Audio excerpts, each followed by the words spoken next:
Hey, everybody at Google for Education. I'm Justin Talmadge, and I would like to talk to you a little bit about who I am and why I'm applying for Google for Education Certified Trainer status.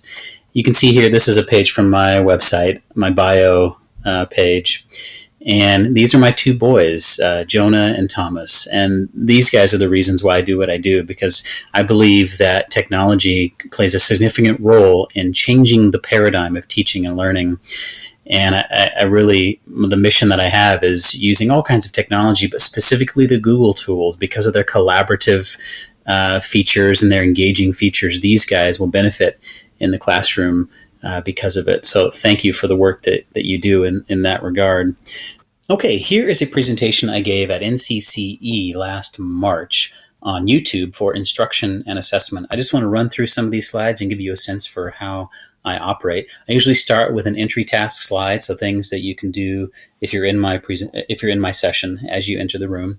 Then we do a little bit of brainstorming, what the presentation is going to be about. There's an agenda, so you know exactly how we're going to spend our time.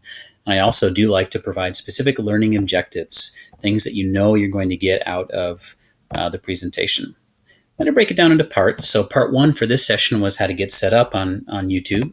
So I ran through some slides that show you how to create an account. And you'll notice that I have animated GIFs next to the specific instructions on each slide. Part two for this presentation was how to find content and create content.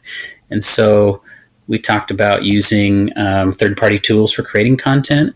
The other nice thing about the way I do my slides and my presentations is I provide interactivity. So the specific slide here is what are you going to do now? Now that you've learned something, here are the things that you can do to apply that newfound knowledge. Part three in this presentation was using YouTube for assessment. So we showed three specific tools that teachers can use to interact with YouTube videos and to distribute YouTube videos also to have assessments built in with them. And then finally, to end my presentations, I like to sort of do it the way we started. So a blank white slide where we just talk about the things that we went over. What are your questions? How might you apply this? And I take a seat, I stop talking, and I facilitate a conversation. And then lastly, how can you contact me? Here's my email, here's my Twitter account, here's my blog if you want to read more. So that's a little bit about the way I operate as a presenter. Thank you so much for listening.